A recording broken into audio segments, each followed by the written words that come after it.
PGA has misused his post as PGA to impose and dictate on the member states the Qatari and Saudi agendas, rather than to deal, seriously speaking, with the so-called Syrian crisis in implementation of Mr. Kofi Annan's six-points plan. The PGA has exercised today a kind of media terrorism on the member states. Those who attend the meetings in Istanbul and elsewhere are all being manipulated by the petrodollars as well as by some Western capitals, and are all encouraged not to engage in the national dialogue, not to give up their weapons, and not to observe the deadline set up by Mr. Kofi Annan for April the 10th to stop the violence and get on board of the national dialogue. So we have a problem here. We have a dilemma. Qatar, Saudi Arabia, and Turkey asked the Syrian external opposition wing outside during the meeting in Istanbul. They asked them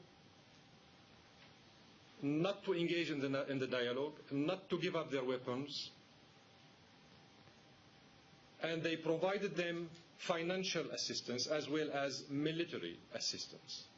They even, and here I am referring to Qatar, Saudi Arabia, and Turkey, they even told the members of the so-called Free Syrian Army that they will provide them with monthly basis salaries. By the way, the Syrian government withdrew indeed some military units. Every day they do it, and they inform Mr. Kofi Annan about it. So Mr. Annan is aware on a daily basis of the withdrawal of some military units from the hotspots. The Syrian government is committed to making the mission of Kofi Annan a successful one. Second, we are acting according to the provisions of Mr. Annan's plan.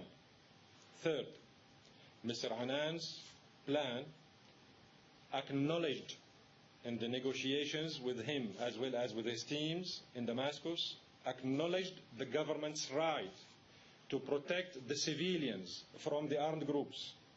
Number 4, the withdrawal of the heavy weaponry will take place by April the 10th. Number 5, we need a crystal-cut commitment and a guarantee by Mr. Annan himself, after he consults with Qatar, Saudi Arabia, Turkey, and the others, that once the government will observe and will respect the end of violence, the other parties will do the same and will not fill the vacuum. Could I be more clear than this?